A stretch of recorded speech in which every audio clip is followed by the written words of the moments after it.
Continuando nossa aula de direito constitucional, nós temos aqui o inciso 70, na verdade 60, né? 68. E nós vamos falar aqui nesta sequência sobre os remédios constitucionais.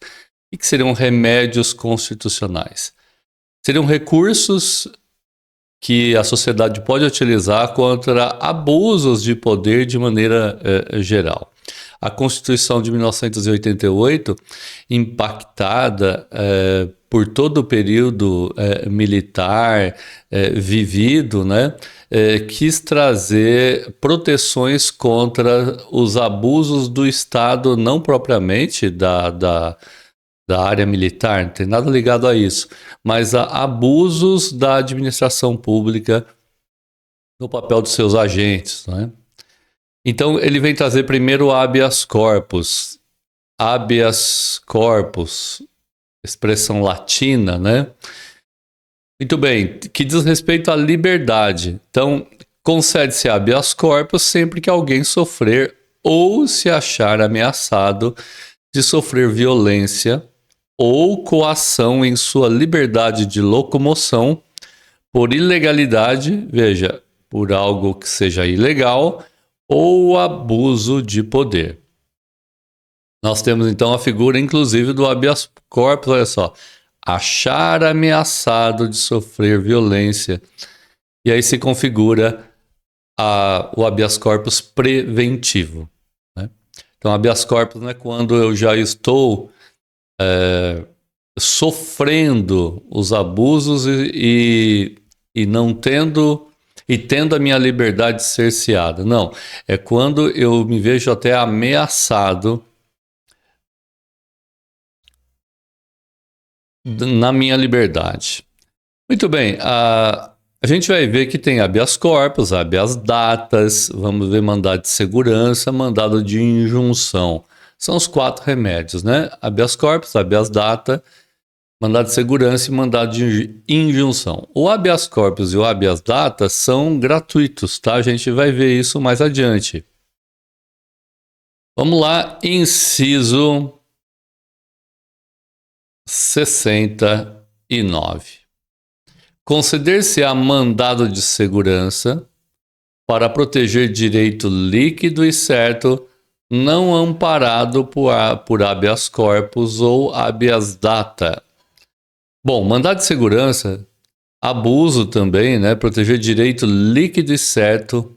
Direito líquido e certo. Eu faço a inscrição para um concurso público. Pago a inscrição. Faço tudo direitinho. E o meu nome não está na lista dos que se inscreveram. Eu vou entrar com mandado de segurança para exigir o meu nome naquela lista e que eu possa participar livremente desse concurso. Seria um exemplo. O mandado não, habeas corpus, como eu falei anteriormente, o habeas corpus preventivo, por exemplo, eu sou sempre abordado ou um pedinte, um morador de rua, é sempre abordado pela polícia e levado preso, seja lá por que razão que inventaram, né? Sei lá, ele está sendo perseguido, é isso que eu quero dizer. Muito bem, ele pode impetrar com mandado, ou melhor dizendo, com habeas corpus preventivo, e toda vez que é abordado pela polícia, ele apresenta aquele habeas corpus. Muito bem, o habeas data, ele diz respeito a acesso a informações pessoais ou de interesse legítimo, né, para defender direitos, informações que estão na posse do poder público. Já o mandado de segurança, aquele exemplo que eu dei aqui, sempre que eu precisar proteger um direito que é líquido e certo, certo?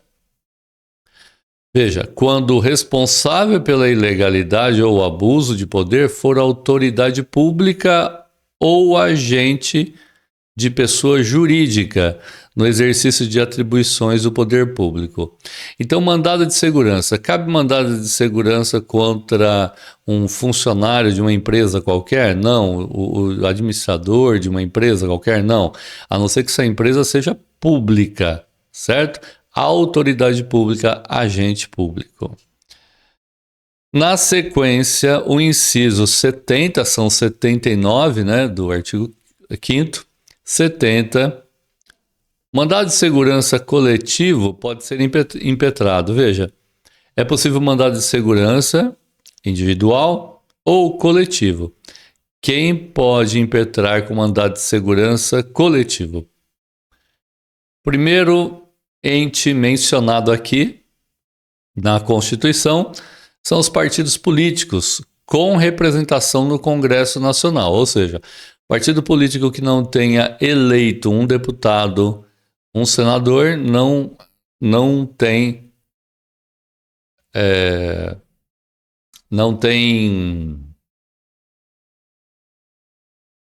não está habilitado, né? Partido que não tem representação no Congresso Nacional, portanto, não está habilitado a entrar com mandado de segurança. B.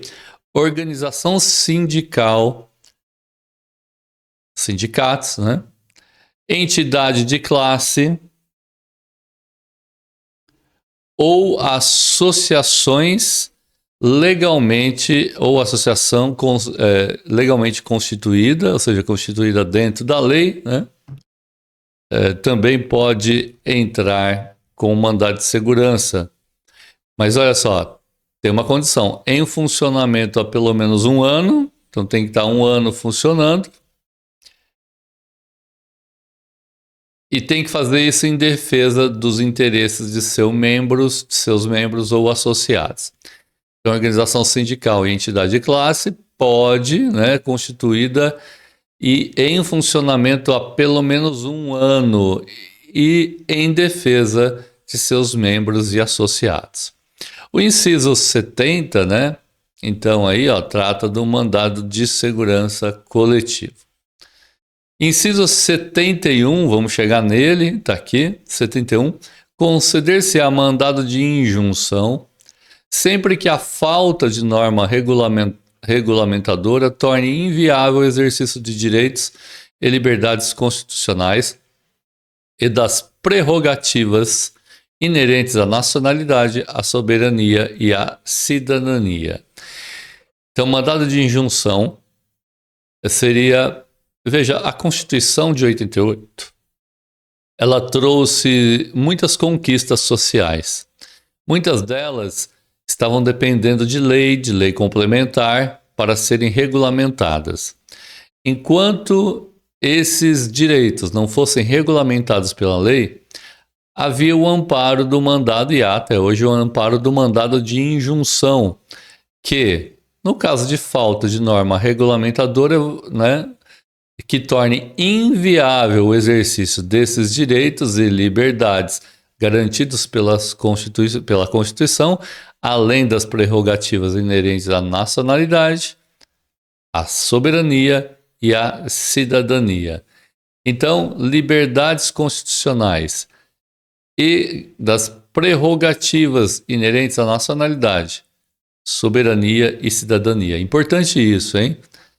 Liberdades e prerrogativas relativas à nacionalidade, soberania e à cidadania, e ainda quando a falta de norma regulamentadora tornar inviável o exercício dos direitos e liberdades constitucionais e das prerrogativas.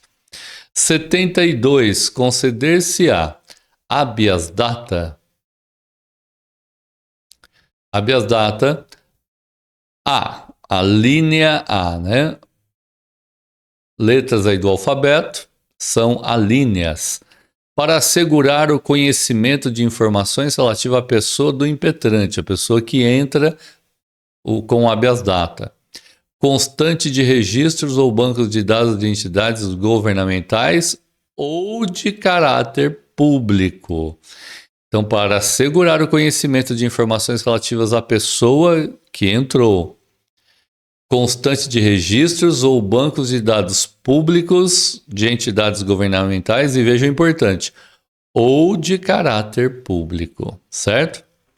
B, a linha B, para retificação de dados quando não se prefira fazê-lo por processo sigiloso judicial ou administrativa. Então, se eu quiser retificar dados, não preferindo fazer a retificação de dados, né, de informações, por meio de um processo sigiloso, judicial ou administrativo, eu posso entrar com um habeas data. Lembra que habeas corpus e habeas data são os dois que são gratuitos, certo? Embora seja necessário a presença de um advogado, né? Muito bem, 73. Qualquer cidadão é parte legítima para propor ação popular. Então, o inciso 73 fala sobre a ação popular, que vise anular ato lesivo ao patrimônio público. Veja, o objetivo é anular um ato que causou prejuízo, né? Lesivo, prejuízo ao patrimônio público ou de entidade que o Estado participe. Ou ainda, anular ato lesivo à moralidade administrativa, ato lesivo ao meio ambiente e ainda ao patrimônio histórico e cultural, ficando o autor, salvo comprovada má-fé, isento de custas judiciais e do ônus da sucumbência. Veja, quem pode entrar então com uma ação popular? Qualquer cidadão. Esse é estabelecido na Constituição. Ele pode propor uma ação popular com que finalidade? Anular um ato de um agente público, né? Ou que tenha causado um prejuízo ao patrimônio público, que tenha causado um ato lesivo, uma entidade que o Estado participe, ou ainda um ato lesivo à moralidade administrativa, ao meio ambiente, ao patrimônio histórico e cultural. E veja, o autor da ação popular, ele fica isento de custas, ele não paga custas judiciais e ônus da sucumbência. O que seria ônus da sucumbência?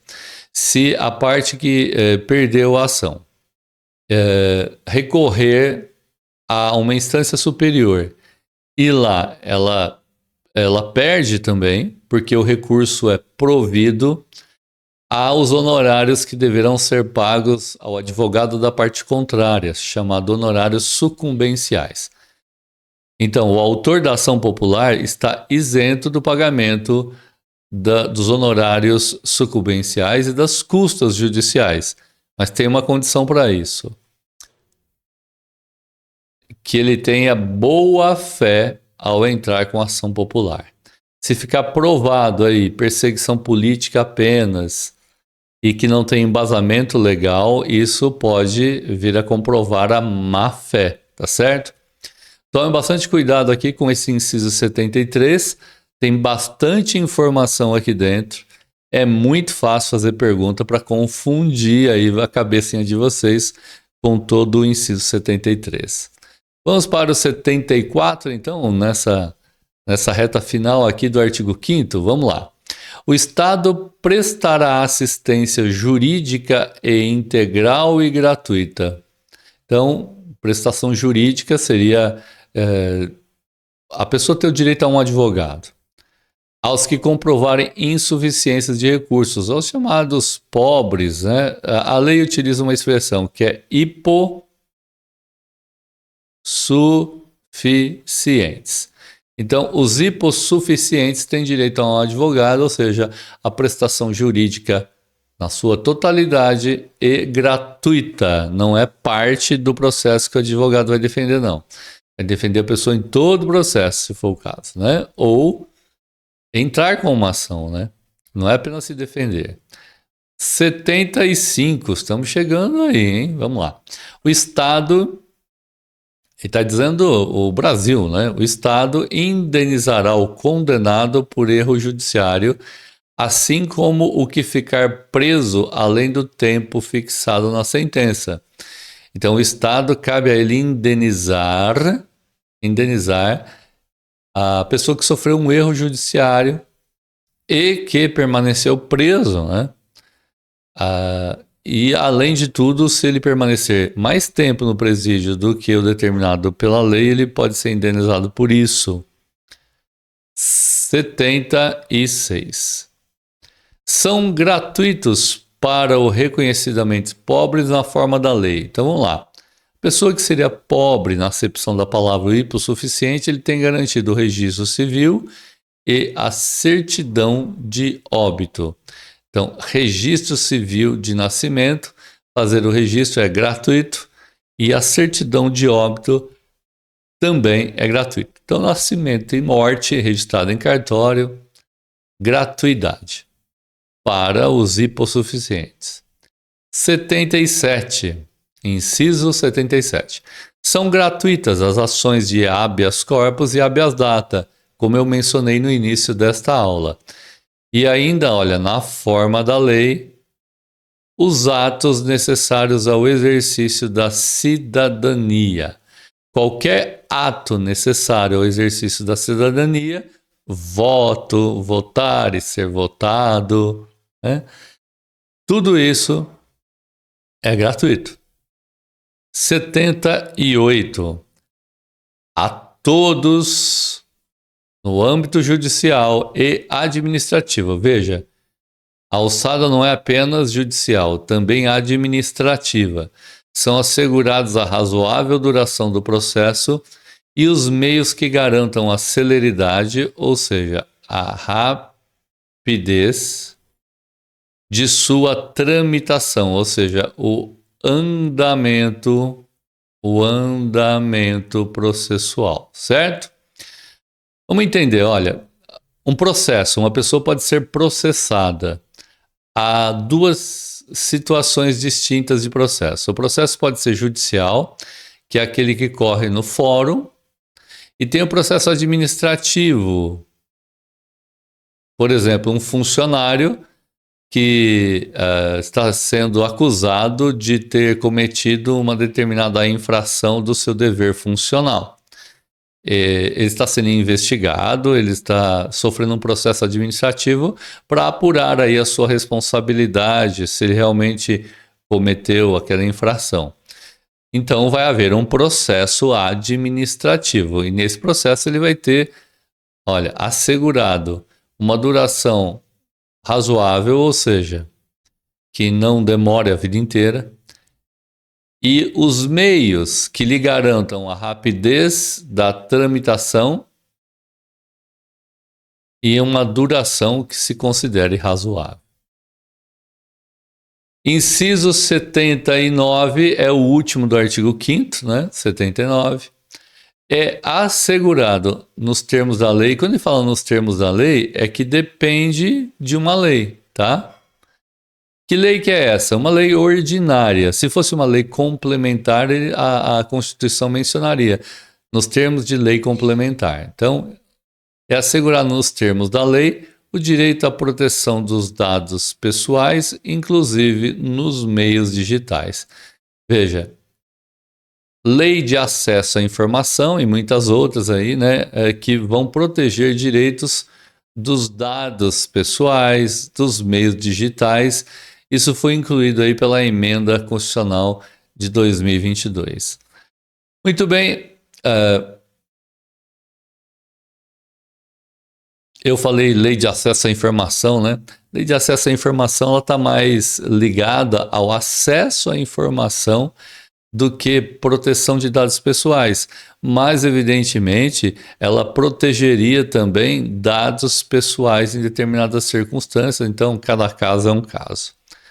Nós temos depois vários parágrafos, viu, pessoal? Esses parágrafos não dizem respeito ao inciso, mas sim ao todo o artigo 5º com todos os seus 79 incisos. As normas definidoras dos direitos e garantias fundamentais têm aplicação imediata, ou seja, não tem um vacatio legis, né? As normas definidoras e garantias fundamentais têm aplicação imediata, não tem aquele prazo para entrar em vigor. Segundo, os direitos e garantias expressos nesta Constituição não excluem outros decorrentes do regime e dos princípios por ela adotados, ou dos tratados internacionais em que a República Federativa do Brasil seja parte. Então, direitos e garantias não exclui outros direitos. Veja que vários direitos, inclusive, foram garantidos depois por tratados e acordos internacionais de que o Brasil era signatário. Claro que tem toda uma tramitação dentro do Congresso Nacional para que sejam ratificados, confirmados esses acordos internacionais. Mas havendo isso, eles têm aplicação também imediata. Parágrafo 3º. Os tratados e convenções internacionais sobre direitos humanos que forem aprovados em cada casa do Congresso é a Câmara dos Deputados e o Senado, os senadores, tá? São duas casas. Em 2 turnos, por 3/5 dos votos dos respectivos membros. Então, o Tratado e Convenção Internacional sobre Direitos Humanos que for aprovado em ambas as casas, ou seja, Câmara dos Deputados e Senado, em 2 turnos de votação, e que ser votado por 3/5 dos votos dos respectivos membros, não dos presentes, tá? Ou seja, 3/5 da totalidade dos membros, seria a maioria absoluta. A maioria relativa seria se fosse 3/5 dos presentes à sessão, tá? Aqui o parágrafo 3º não fala sobre dos membros presentes, mas do membro de todas as casas. Então, maioria absoluta. Serão equivalentes às emendas constitucionais, ou seja, tratados e acordos internacionais votados aí por 3/5, desculpe, são equivalentes às emendas constitucionais. Parágrafo 4º. O Brasil se submete à jurisdição de Tribunal Penal Internacional, a cuja criação tenha manifestado adesão. Então, o Brasil se submete às leis e à jurisdição Tribunal Penal Internacional, que tem sede, inclusive, na Holanda, né? Muito bem, pessoal. É isso do artigo 5º, pelo menos até aqui, né? Nas próximas aulas, a gente vai falar sobre os direitos sociais, o artigo 6º em diante. Um abraço para vocês. Tchau, tchau. Pessoal, depois desta aula aqui tem um recadinho para vocês, tá? Você não é membro ainda aqui do canal? Olha, ser membro lhe traz uma série de facilidades, né? O membro tem acesso aos cursos integrais que a gente grava aqui, preparatórios para concursos. Atualmente a gente está gravando para o concurso de oficial de justiça. No entanto, o artigo 5º, o artigo 6º, próximos que a gente verá, também são exigidos em muitos outros concursos, dentre eles escrevente do próprio Tribunal de Justiça do Estado de São Paulo, tá? Mas é muito comum a exigência da Constituição em muitos outros concursos. Quer ter acesso a todas essas aulas, mas não apenas estas, muitas outras aí de direito, você se torna membro. Do lado aqui do botão da inscrição, ser membro, você paga apenas R$ 7,99. Você pode deixar de ser membro a hora que você quiser. Mas ser membro te dá essas garantias aí e essas facilidades. Agora, tem uma outra coisa. Os PDFs que você pode adquirir aqui com a gente para acompanhar todas as nossas aulas, eles já são baratos, mas se você é membro, você paga apenas 50% do valor, tá? É isso, espero vocês, vão formar uma comunidade aí, sempre voltados aos estudos e preparação para o concurso público. Tchau, tchau, pessoal.